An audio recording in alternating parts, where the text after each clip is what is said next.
most likely I'll redo this later, but I was thinking about like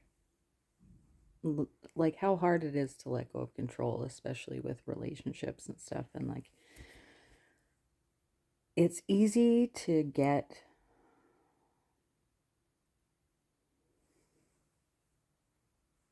attempted to manipulate in order to steer somebody's decision making to what you want, right? It's easy to get tempted to hide things or omit certain truths to get somebody to agree to go in a certain direction. So, like, you know, I don't know, anything. It could be anything in any kind of relationship where somebody feels the need to manipulate somebody else's ability to make a decision.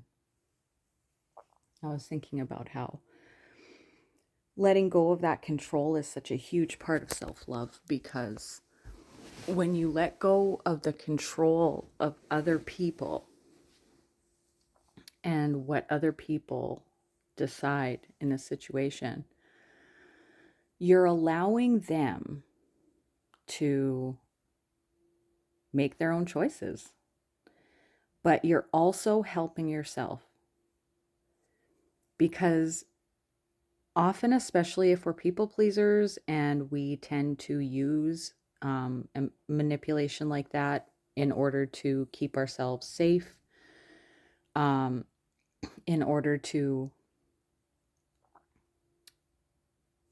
keep ourselves safe, like it's in a lot of different ways, not just so we won't get into trouble, because a lot of heavily traumatized people, they will lie and be emotionally manipulative in order to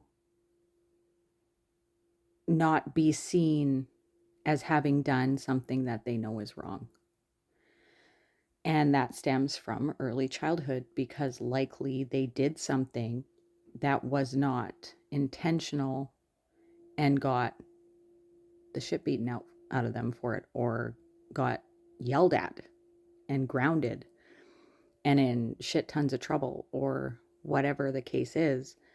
It stems from childhood trauma and the need to keep themselves safe by lying. Anyway, my little meander. But when we allow people as adults, healing adults, we start to learn that we need to let go of control. Sometimes it's hard to understand right away why we need to let go of that control. It's not hurting anybody. We're not lying about big things. We're not hiding big things so that people will choose us. We're just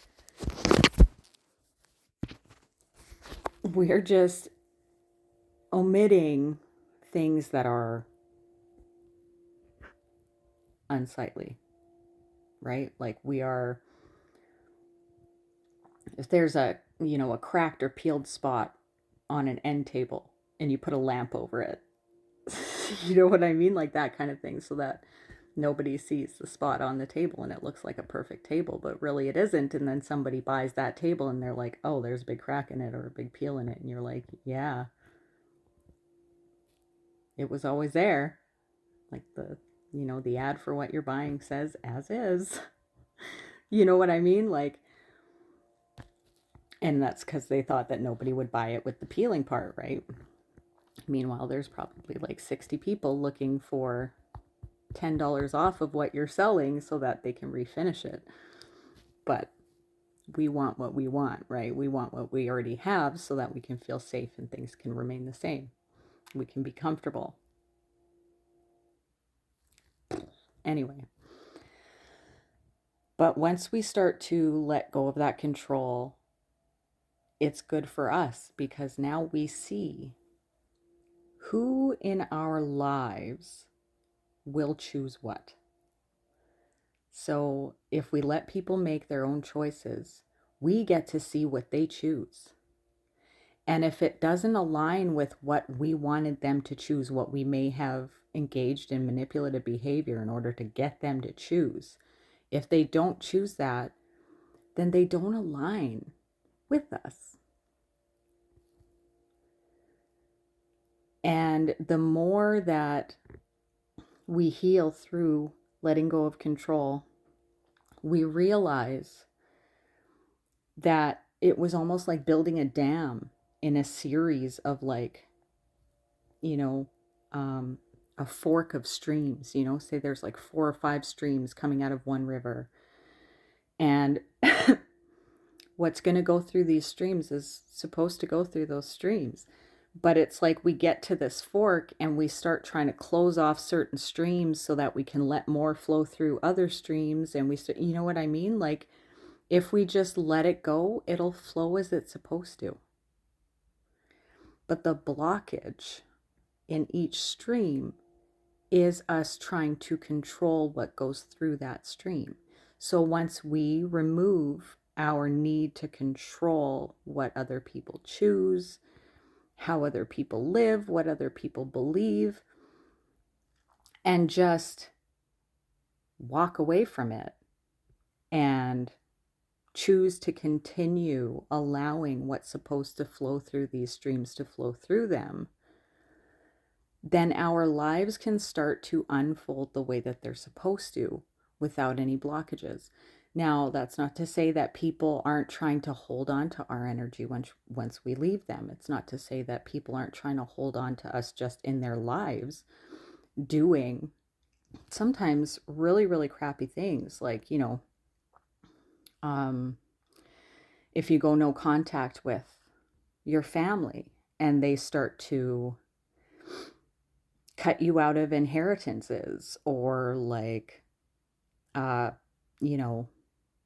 they don't even bother inviting you to holidays or anything like that anymore, or whatever else, like whatever the situation is that they are using as a means to control you and hold on to you, is only blocking their streams, right? Because I know I get mad when I think about the ways in which people from my past are still trying to hold on to me. And while my life is made extremely difficult by these people continuing to try to have control over me in my life, I know what I align with, who I align with, and what my decision is. So I allow them to continue making these decisions because all they're doing is blocking their own streams. And by my removing my energy and not engaging again and continuing to be who I am and moving the way that I move, instead of getting defensive and changing my behavior because I see what they are continuing to do, I go on allowing these streams to flow as they're going to flow, because I know that my life is fine, even though it's in shambles sometimes because people refuse to take responsibility for their part in my situation. It doesn't matter. It's not my problem. It becomes their problem, because the more that they try to control me, the more blockages they're putting in their own streams, and they're fucking up their own lives. And this is a reality that you come to. This is what you see clearly when you finally decide to let go of control. When you finally decide to let go of the need to show people your truth and have them decide based on that truth. Yeah, it was a little heady, but like, you let go of trying to prove to them that this is the way that they should go, and you allow them to go in the way that they're going to go because you know where you're going.